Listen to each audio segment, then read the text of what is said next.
Good morning, magandang umaga po ulit mga kasama, mga idol. Ayan. Dito po ulit tayo para mag-tiles. Second day po ng ating pagta-tiles. Ayan. Ito po yung kinabit namin kahapon. Ayan. 38 peraso po yan yung aming naikabit kahapon. 38 pieces. Ayan.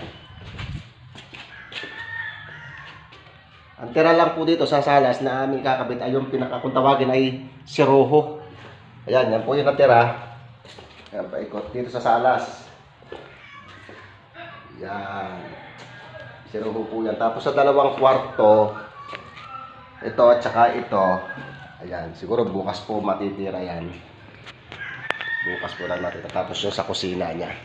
At nga po pala sa nag-comment na bakit daw parang wala kaming inilalagay na yung adhesive. Meron po, meron. Ito po siya Ito. Yung pong tiles inuna na po namin lagyan ng adhesive. Parang ginawa po namin siyang parang spike. Ayan kung makikita nyo. Ayan, ipinahid na po namin yan.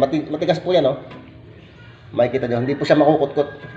Pinatigas na po namin siya sa ilalim ng tiles bago namin siya ikapit dito sa sa flooring.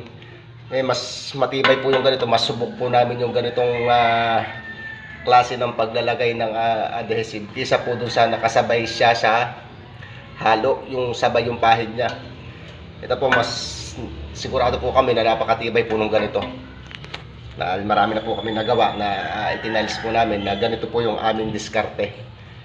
Sa iba naman, hindi ko naman po inaano yung iba kung yung po yung kanilang diskarte, yung paglalagay nila ay sabay na dun sa bago ilatag dun sa halo. Ito po ay diskarte lang po namin. Hindi naman po namin sinasabi na mas maganda ito. Pero para sa amin sigurado po kami, 100% po kami na nakakasigurado po kami sa ganitong klase. So, paano po? Maraming salamat po muli. Thank you. Bye-bye.